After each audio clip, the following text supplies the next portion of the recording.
ஊழல் அரசியல்வாதிகளின் அதிகார கோட்டையில் விரிசலை ஏற்படுத்திய நேர்மையான அரசியல்வாதி என்றால் வாழும் தலைமுறைக்கு ஏழைகளின் இதயத்திற்கு நெருக்கமாய் தெரிந்த எங்கள் அண்ணா கேப்டன் விஜயகாந்த் அவர்கள்தான். தலைவர் விஜயின் திரைப்பயண முன்னேற்றத்திலும் அரசியல் வழிகாட்டுதலிலும் முக்கிய பங்காற்றிய கேப்டன் அவர்களின் பிறந்த நாளில் தமிழக வெற்றிக் கழகம் வணங்கி மகிழ்கிறது. திரையுலகம் நிறம் பார்த்து வாய்ப்பளித்த வரலாற்றை மாற்றியமைத்த நடிகர்களுள் எளிய மக்களுக்கு நெருக்கமானவர் விஜயகாந்த் ஒருவர்தான்.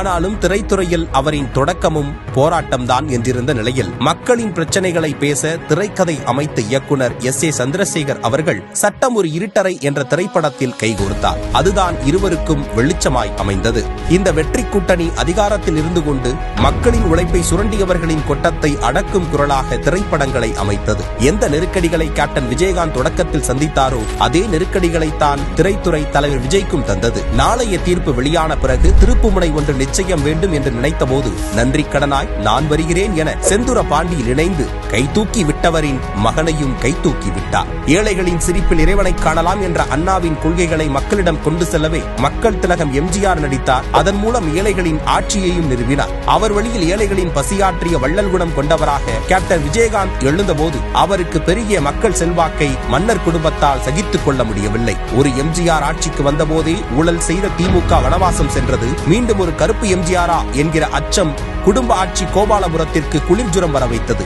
உழைத்து கட்டி அவரின் மண்டபத்தை இடித்தார்கள். காலம் செல்ல செல்ல அவரின் அரசியல் எழுச்சியையும் தாங்கிக் கொள்ளாதவர்கள் ஏச்சும் பேச்சும் பேசி ஊடகங்களின் துணையுடன் ஓரம் கட்டினார்கள். ஊழல் மன்னர்கள் அதிகாரத்தில் இருக்கும் போதெல்லாம் மக்களின் குரலாய், மாற்றத்தின் குரலாய், மக்கள் விரும்பும் அரசியலின் முகமாய் கேப்டன் விஜயகாந்த் இருந்தார். அவரின் கனவுகளை நிறைவேற்றும் பாதையில் தலைவர் விஜய் தலைமையில் தாவேகா ஆட்சியை பிடிக்கும். அவரின் பிறந்த நாளில் அவரை போற்றி புகழ்கிறது தமிழக வெற்றிக் கழகம்.